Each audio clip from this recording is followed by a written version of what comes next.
The wind howled across the dry plains, carrying only dust, no game, no water. An Apache warrior cradled his weak, crying baby, knowing the desert had taken almost everything, except his desperate will to keep the child alive. The desert had no mercy that summer. The sun did not shine, it burned. It pressed down like a weight on the shoulders of all who dared walk its endless miles of cracked earth. Wind swept across the plains in sharp gusts, lifting dust and grit into the air, grinding it into eyes and mouths until even breathing felt like swallowing sand. The air itself shimmered, heavy with heat, as though the world were nothing more than fire and emptiness. In that wasteland, a lone Apache warrior walked with his child in his arms. His moccasins were worn thin, the leather cracked from the stones he had crossed. His hair, once bound neatly, now clung in wild strands to his face. Sweat had long since dried on his skin, leaving only salt and the memory of thirst.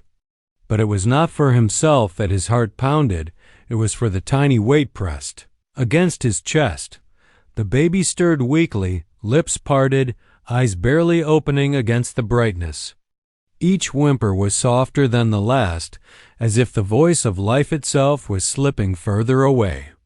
The warrior shifted his hold, rocking the child gently against his chest, whispering in Apache words older than memory.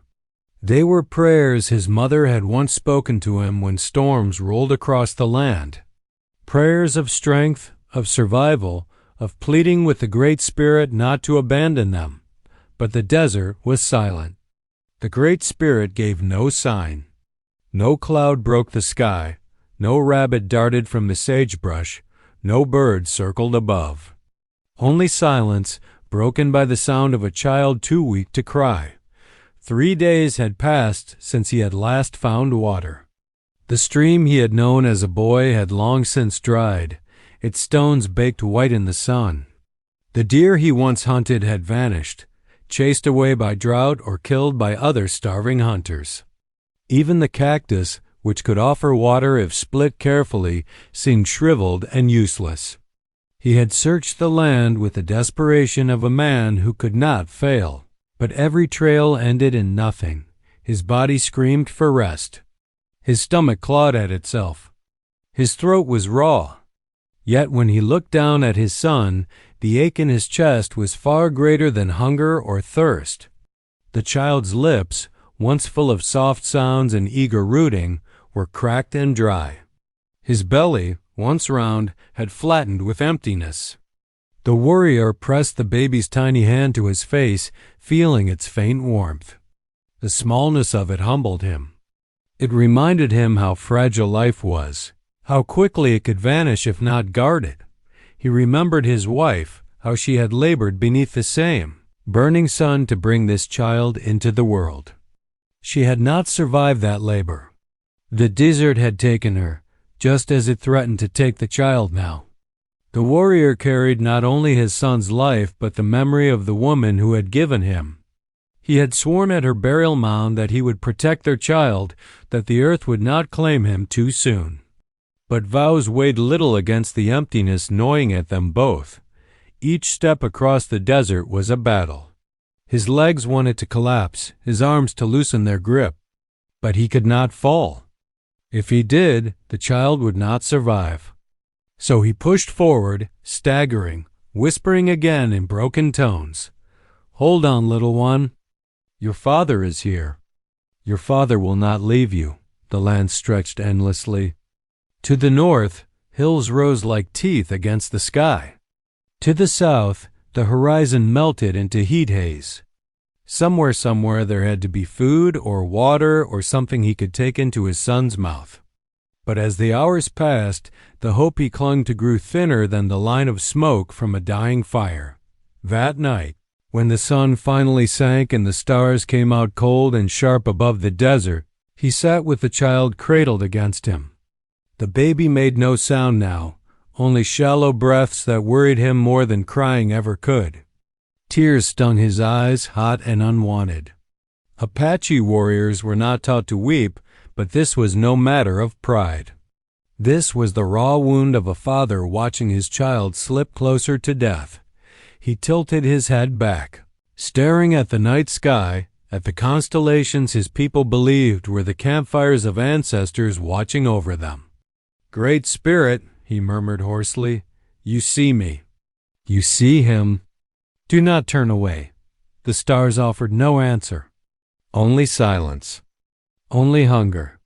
Only the vast, merciless desert stretching on without end. And so the Apache father sat, rocking his child under the eternal sky, fighting to keep his hope alive in a world where hope was drying up faster than water. At dawn, the desert seemed almost kind for a breath of time. The first light painted the sand in soft gold, and the air was cool enough that the Apache warrior could draw in a steady breath without fire searing his lungs. But he did not trust it. He knew the desert's moods well, gentle in the morning, merciless by noon, deadly by night. This land tested every creature that crossed it, and only the fiercest survived. The warrior rose slowly from where he had knelt through the night, his child pressed to his chest. He stretched his aching legs, joints stiff from crouching on stone and dirt, and looked to the horizon. His stomach nodded with emptiness, but he ignored it. Hunger was an old companion, one he had learned to endure. What terrified him was the small boy in his arms, too young to know endurance, too fragile to resist the desert's hunger. With one arm, he adjusted the cradle board strapped to his back. He eased his son into it, securing the ties so the child's small body would not slip. The boy whimpered faintly, eyes fluttering but not opening. That sound, thin and weak, pierced the warrior deeper than a spear. He remembered when the child had been louder, crying strong, demanding milk, fists waving at the world. That voice had been life itself. Now it was fading, as though the child's spirit were being stolen breath by breath. Warrior slung his bow over his shoulder and took up his quiver. Each arrow was precious, carved with care, fletched with the feathers of hawks he had once hunted. Yet arrows were worthless without prey, and the desert gave him nothing. He scanned the ground as he walked, eyes sharp for the faintest track.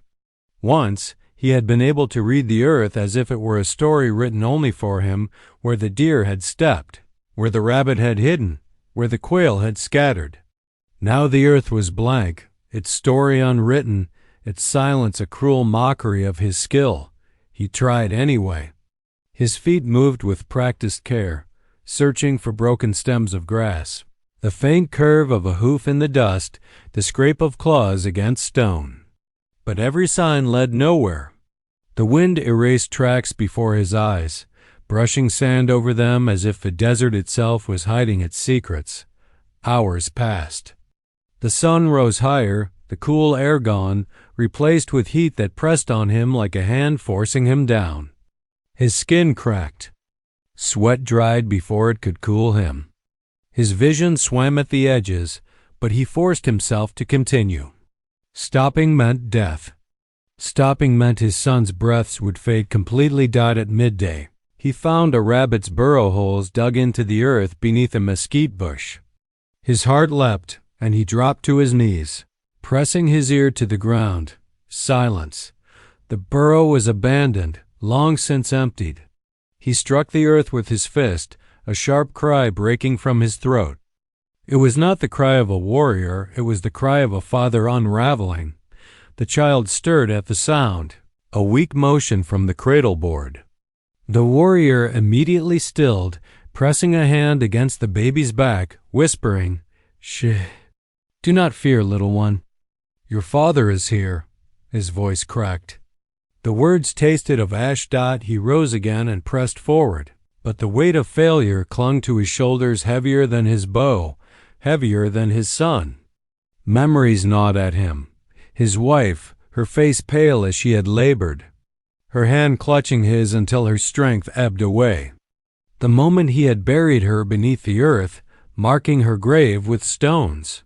He had sworn then that their child would live, that he would not let the desert take them both. But each passing hour made that vow feel thinner, As if the desert itself laughed at his promises. By the time the sun reached its zenith, the warrior staggered. His lips cracked when he tried to lick them. His body begged him to lay down, to surrender. But surrender was not for him. His people had always lived by struggle, surviving where others could not. He was the son of hunters, the descendant of warriors. And now, his own son's life depended on that same strength. He forced one foot before the other. He bent his head against the heat, muttering to himself, to the child, to the Great Spirit, "I will not stop. I will not fall. You will eat, my son. You will live." The desert stretched on, vast and pitiless. Yet the warrior moved forward, every step a battle, every breath a prayer, every heartbeat a reminder that he could not, must not fail. The third night in the desert fell heavy and cold. Where the day had burned his skin, the darkness now chilled his bones. The Apache warrior crouched beside a stunted juniper, the meager branches offering little shelter from the winds that cut across the land. He pulled his son close, wrapping the cradle board in the fringed edges of his own blanket. His own body shook from hunger and cold, but his arms stayed steady. The child came first out. The baby no longer cried as he once had. That frightened him more than any wail could. Infants should protest, demand, fight against their weakness, but his son's small voice had dwindled into a frail whimper, and now even that seemed too costly for the boy's thin body. The silence pressed down on the father like a stone, heavier than any weight he had ever carried in battle. He held the cradle close to his chest, bowing his head until his forehead rested against the wooden frame. Words tumbled from his lips, whispered prayers in his people's tongue. "Hear me, Great Spirit. Do not take him. If you would strike someone down, strike me.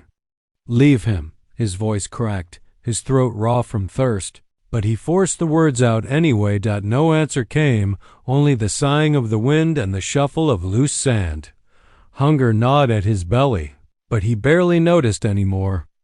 The emptiness inside him had become background noise, a steady ache that no longer demanded attention. All his focus was on the small, fragile life against his chest. He studied his son's face in the starlight, the closed eyelids, the tiny lips that barely parted with breath.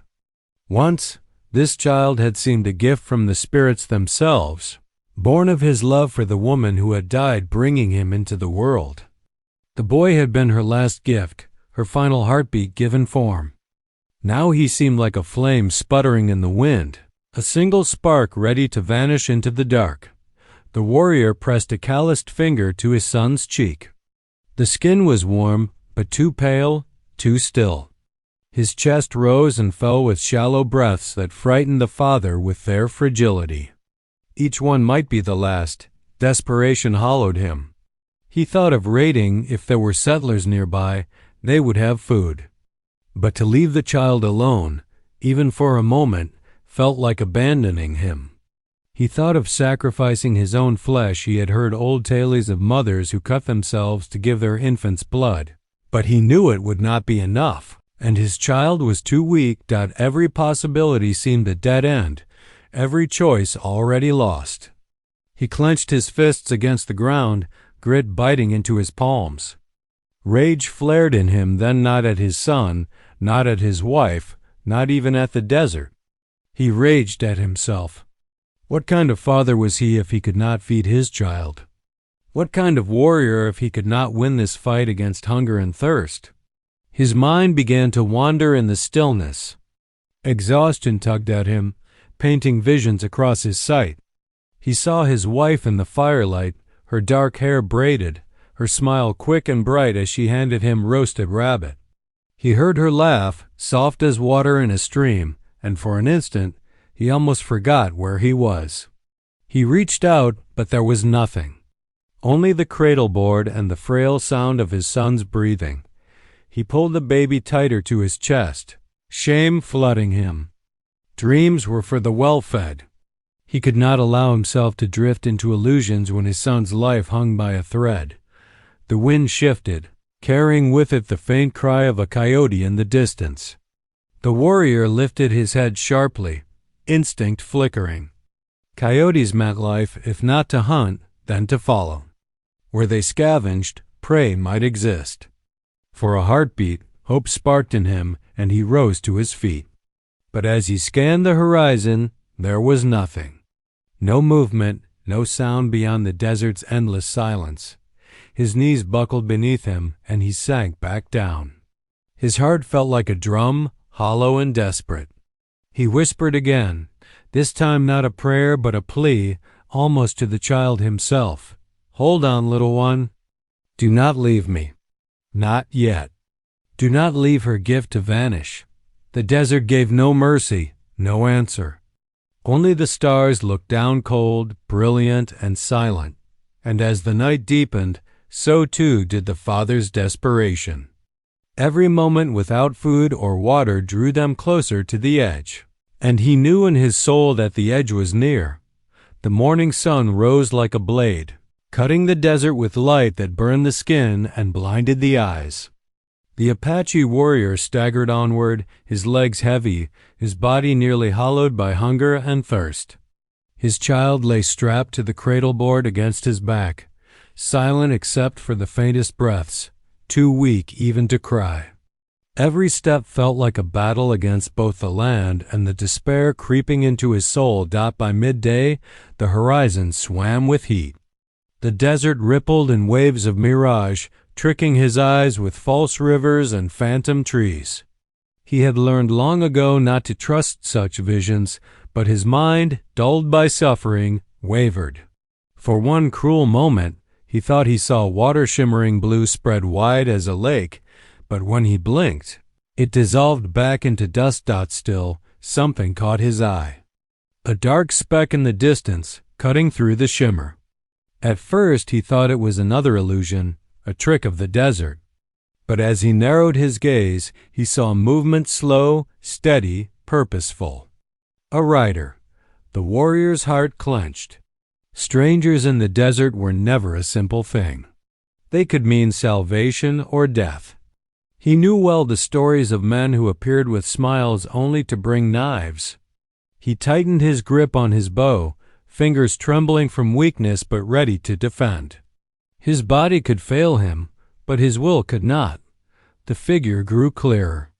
A horse, lean but strong, its flanks dusted with sweat and sand. Upon it sat a man cloaked against the sun, a wide hat shadowing his face. His posture was calm, unhurried, as though the desert were no enemy to him. The Apache shifted his weight, planting his feet firmly. He turned his body so the cradle board was shielded, his son's fragile form pressed close to his back. He lifted the bow, notched an arrow.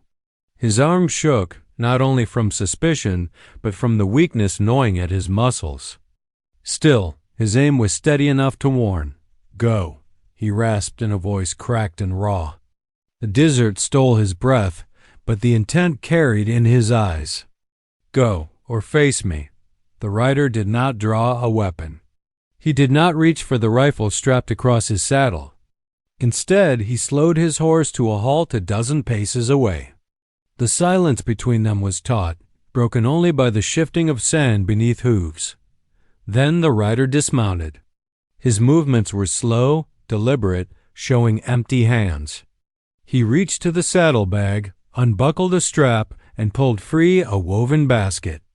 With care, he lowered it to the ground between them, the Apache's eyes fixed on it, suspicion warring with a surge of wild, dangerous hope. From where he stood, he could see what lay inside bundles of dried meat, cornmeal wrapped in cloth, berries glistening like jewels against the desert dust. Food? Real food. Enough to feed his child. Enough to keep him alive. His heart pounded. He wanted to lunge forward, to seize the basket, to press the meat to his son's lips immediately. But mistrust anchored him. Why would a stranger bring such a gift? What price would be asked in return? The rider did not speak. He only met the Apache's gaze, steady, unflinching, and then stepped back. His eyes, shadowed beneath the brim of his hat, carried something the warrior could not name, sorrow perhaps, or understanding. The Apache's bow wavered. His arms, already weak, began to tremble under the strain. He lowered it slowly, though his body stayed rigid. He moved toward the basket with the caution of a man approaching a rattlesnake, every sense sharp. The smell of dried meat hit him first, rich and real. His hands trembled as he touched the food, as though it might vanish like a mirage. But it was solid. It was there. Life itself, wrapped in simple cloth and willow weave. He looked back to the stranger, confusion and gratitude battling in his chest. Still, no words passed between them. The dessert held its breath, waiting. The rider nodded once, a gesture small but heavy with meaning. Then he stepped back toward his horse, never reaching for a weapon, never demanding anything in return. The Apache stared, torn between mistrust and miracle, his child's shallow breaths the only anchor reminding him what mattered most.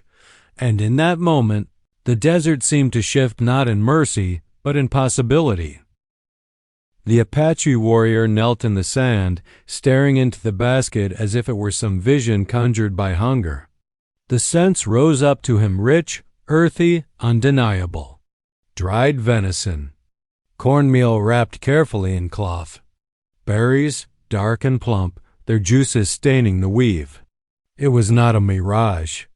It was not a trick of the desert. It was life laid at his feet. His hands trembled as he reached for the food. For a heartbeat, he hesitated, fearing the vision would dissolve if he touched it. But when his fingers closed around the bundle of venison, it was firm, real. His throat tightened. He pressed the meat to his nose, inhaling deeply, letting the smell sink into him. The urge to devour it surged so strongly that his teeth ached. His own stomach clawed at him, begging to be filled. But then he turned, and his gaze fell on the cradle board strapped to his back. His son's tiny chest rose and fell in shallow, fragile motions. The boy's lips, cracked and dry, parted slightly with each breath. The warrior's hunger turned to ash in his mouth. The food was not for him. Not yet. He eased the cradle from his shoulders and set it gently on the sand. His movements were deliberate, reverent, as if each gesture might shatter the fragile thread binding his son to this world. He unwrapped the child, his hands calloused but tender as he lifted the boy into his arms. The baby's head lolled weakly against his chest. For a moment, fear gripped him like a vice. Was he too late? "No," he whispered, his voice raw. "Not yet, little one. Not while I breathe." With shaking fingers, he tore a strip of venison and chewed it himself, softening it, breaking it down until it was fit for the boy. He pressed the morsel gently against the child's lips, coaxing. For a breathless moment, nothing happened. Then movement. The boy's mouth twitched, opened slightly, and accepted the food. A sound broke from the warrior's throat, half sob, half laugh. His eyes burned. The child swallowed, weak but alive. The father quickly prepared another bite, then another, feeding slowly, carefully, as though each piece was a step back from the edge of the grave. Next he pressed a berry between his fingers, letting its juice drip into the boy's mouth. The sweetness stained his skin, but the infant's tongue stirred, catching the liquid. The warrior's heart swelled at the sight, each swallow a victory greater than any he had ever won in battle. Tears streaked his dust-caked face. He did not care. He had held death in his arms for too many nights, felt it hovering close, waiting to claim the child. And now, for the first time, he felt life stirring again. His son's eyelids fluttered, tiny fingers curling weakly against his chest. It was the faintest of movements, but to the father it was a thunderclap. The basket sat open beside him, glowing in the harsh sun like a sacred offering. He looked at it with awe, as though it were not mere food, but the very breath of the Creator woven into corn and meat. The desert, which had seemed only cruel, now felt less certain, less absolute. It had yielded. It had given. Or perhaps it was the stranger, this silent rider who had appeared with no words, no demands, only a gift. The warrior lifted his gaze to the man. He wanted to speak, to ask why, to offer thanks. But the words tangled in his throat. His language and the stranger's might not even be the same. And yet perhaps none were needed. The rider's eyes met his, calm and heavy with a meaning beyond speech. The father bowed his head, not in submission but in respect, in the raw humility of a man who has witnessed grace in its purest form. His son stirred against him, stronger now, and he pressed a kiss to the boy's brow. The basket remained between them, not merely a gift but a lifeline, a bridge built of food and silence across the vast emptiness of the desert. The child rested more soundly now, his breaths deeper, his lips stained with the berry's sweetness. The Apache warrior held him close, his arms tightening with a relief so fierce it almost felt like pain. He had braced himself for death, for the moment when the baby's spirit might slip away like smoke in the wind. And now, here he was, alive. Faint, fragile, but alive. The father lifted his head slowly, his gaze settling on the stranger who stood a few paces away. The man remained still beside his horse, one hand resting lightly on the saddle. He had not spoken a word since his arrival. He had not reached for a weapon, had not made a demand. He simply watched, his face shadowed, his eyes steady. The silence between them stretched. It was not the tense, brittle silence of enemies waiting to strike, but something heavier, denser, as if both men understood the weight of this moment and feared to break it with sound. The Apache warrior's instinct screamed for caution. His people had suffered enough betrayals to know that gifts often carried hidden blades. But in his chest another voice spoke, a quieter one, born not of suspicion but of recognition. The way the stranger's eyes lingered on the child, softening almost imperceptibly, it was the look of a man who knew loss. A man who had stood where he stood, empty-armed, powerless against the cruelty of fate. The warrior's bow lay at his side, forgotten. For the first time in days, he did not feel the desperate need to grasp it. He met the stranger's gaze fully, holding it, searching for the truth that words could not give. And what he saw was not pity. It was not superiority. It was kinship, carved into silence. Slowly the warrior inclined his head. It was not a bow, not submission, it was acknowledgment. Respect given, respect earned. The stranger, after a pause, returned the gesture with the barest dip of his chin. No more was needed. The Apache shifted the cradle board, settling his son back into its frame. He secured the ties gently, the child fussing only faintly before drifting again into uneasy sleep. Then, with a deliberate motion, the warrior reached into the basket and took one of the cloth-wrapped bundles. He placed it against his chest and gave the faintest nod toward the stranger, a gesture of thanks in the language of hands and hearts rather than tongues. The stranger's lips parted, as though he might finally speak, but no words came. Instead, he let out a long breath, eyes dark with memory, then stepped back toward his horse. His movements were unhurried, but there was something final in them, something that carried the sense of leave-taking. The warrior wanted to ask why. Who are you? What debt do you carry that you would leave this gift in the desert? But the questions tangled in his throat, unfit for the air. Perhaps he already knew the answers, or perhaps the answers did not matter. What mattered was the child's heartbeat against his chest. What mattered was that life, thin and fragile though it was, had been given another chance. The stranger mounted his horse. He did not look back immediately. He paused, one hand tightening briefly on the reins, his face turned toward the horizon. Only then did he glance down at the warrior and the child. His eyes lingered a moment longer, heavy with something unspoken sorrow. Recognition, farewell. Then, with a light tug of the reins, he turned his horse and began to ride. The sound of hooves carried softly across the sand, fading as the figure grew smaller against the burning sky. The Apache warrior did not call after him. He sat with his son and the basket, watching until the rider blurred into the shimmer of heat and was gone. The silence returned, but it was no longer empty. It was filled now with something he could not name. Gratitude, perhaps?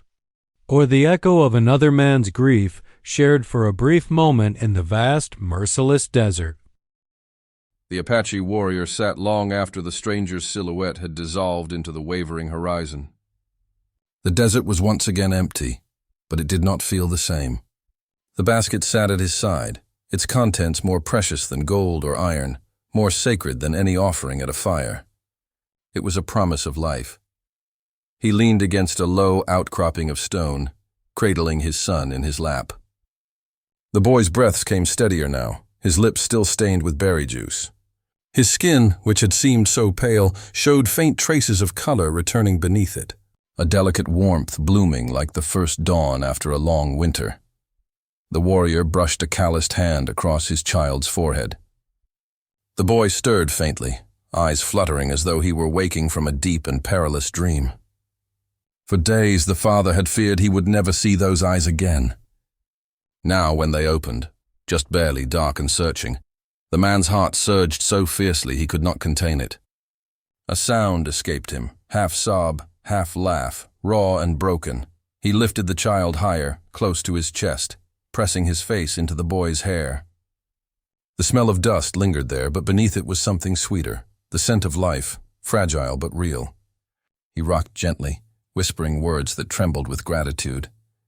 "You are here. You are here, my little one. You will not leave me yet." For the first time in many moons, the weight on his shoulders seemed lighter. Hunger still gnawed at him, thirst still burned his throat, but they no longer mattered. Those were burdens he had carried before and could carry again. The one burden he could not endure, the loss of his child, had been lifted, if only by a thread. He unwrapped another berry from the basket, crushing it lightly between his fingers. He fed the juice drop by drop into the boy's mouth. Each swallow was a miracle, each movement of the infant's tongue a victory greater than any war song. The warrior's own stomach growled fiercely, reminding him of its emptiness, but he ignored it. The food was for his son. His hunger could wait. His child could not. The desert around them seemed different now. The harsh wind still blew, and the sun still scorched the sand, but where before it had felt like a place of death, now it felt survivable. The world had not abandoned them completely. Even in its vast cruelty, it had offered an answer, through the hands of a stranger, through the weight of a woven basket. The warrior lifted his gaze to the sky. The stars had once seemed cold, indifferent watchers, but now he imagined he could feel the presence of his ancestors in them, watching, guiding. Perhaps it had been their will that sent the rider. Perhaps it had been his wife's spirit, carrying her love into the desert winds. He whispered her name, tasting the memory of her lips, her laughter, her courage. "You see him," he murmured, looking at the boy. "He lives. He carries you with him." The child stirred again, this time with a faint sound, not quite a cry, but close. The warrior laughed aloud, the sound wild and unsteady in the empty desert. He had never heard music more beautiful. Night fell. The warrior built a small fire from dry brush, feeding it carefully until it glowed. The flames licked upward, their warmth chasing back the chill of the desert. He sat with his son nestled against him, the basket beside them. Shadows danced across their faces, and for the first time in many nights, the warrior did not feel hunted by despair. He did not know the name of the stranger. He did not know if he would ever see him again. But he knew this. His child would live another day. And another. The desert had not won. The boy's tiny fingers curled around one of his father's, weak but tightening. The warrior closed his hand gently over them, tears slipping silently down his cheeks. He whispered again, voice low and fierce, "You will live. I will see to it. Nothing will take you from me." Hope had returned, not loud or triumphant, but steady and quiet, like an ember in the dark. It glowed in the cradle of his arms, and for the first time in countless days, he believed it could grow into fire. The warrior rose at dawn, his sun pressed close against his chest. The desert, painted in the pale gold of morning, seemed softer than it had in many days. The boy's breathing was steady, his skin no longer gray with weakness but touched with the faint flush of returning strength. His small hands twitched as though grasping for the world again, unwilling to let go of life. The father looked at him with a wonder that felt almost unbearable. He had walked the edge of despair, cradled death itself in his arms, and yet here the child was, still alive, still bound to him. He whispered a prayer, not of pleading this time, but of gratitude. The words trembled from his lips, drifting upward into the waking sky. "You heard me. You sent him." The basket lay nearby, still heavy with its gifts. Enough food to sustain them for many days. Enough to turn desperation into endurance. The warrior reached into it carefully as though touching something sacred. He offered the boy another softened morsel, and the infant's mouth stirred, accepting it. Each swallow lit a fire in the father's chest. When the child had eaten, the warrior stood, lifting the basket with one hand and balancing the cradle board once more across his shoulders. He turned, scanning the horizon, searching. The stranger was gone. No footprints marked the sand, though the desert should have remembered. No dust lingered in the air from his horse's hooves. Only the endless horizon stretched out in silence, as if the man had been no more than a shadow passing between earth and sky. The warrior narrowed his eyes, straining to find some sign, but there was none. The rider had disappeared into the desert's embrace, leaving behind only the weight of his gift. For a moment, unease stirred in him. Who had the man been? Why had he come? Questions circled like vultures, sharp and insistent. Yet as the warrior adjusted his son on his back, he found those questions beginning to fade. Perhaps it did not matter. Perhaps the stranger was flesh and blood, a man marked by his own grief. Or perhaps he was something more, a spirit cloaked in human form, a messenger sent to test or to save. The desert would never say. He began to walk again, his steps steadier than they had been in many days. The child shifted against him, no longer limp, but clinging faintly to the ties of the cradle board. The warrior smiled through cracked lips. That small grip felt stronger than any spear in his hand. As he walked, he turned once more to look behind him. The rising sun painted the land in fire and shadow. For the briefest instant, he thought he saw a shape there, a figure on horseback, outlined in the light. But when he blinked, it was gone. He did not look again. The Apache warrior carried his son forward, deeper into the desert but no longer afraid of it. The land was still harsh, the sun still merciless, but he bore within him a truth the desert could not take. Hope lived again. His son breathed, his heart beat, and somewhere, whether in flesh or in spirit, a stranger had given them this chance. The warrior whispered to the boy as he walked, his voice low and steady, carrying into the still air. You will live. You will see the seasons turn, the rivers rise, the deer return. You will walk where I have walked, and you will know you were not abandoned. The wind rose, carrying the words away across the plain. Perhaps it carried them to the stranger. Perhaps it carried them to the ancestors. Perhaps to no one at all. But the warrior spoke them anyway, for they were the truth. The desert stretched vast and endless before them, but the warrior no longer saw only death in its emptiness. Somewhere in its silence lingered the echo of hooves, the glimmer of a basket, the memory of a man who had appeared when hope had vanished. And though he had disappeared without a word, his presence remained. Not just in the food, not just in the saved child, but in the story that would live as long as the boy lived, the day when death was near and a stranger came riding with a gift of life.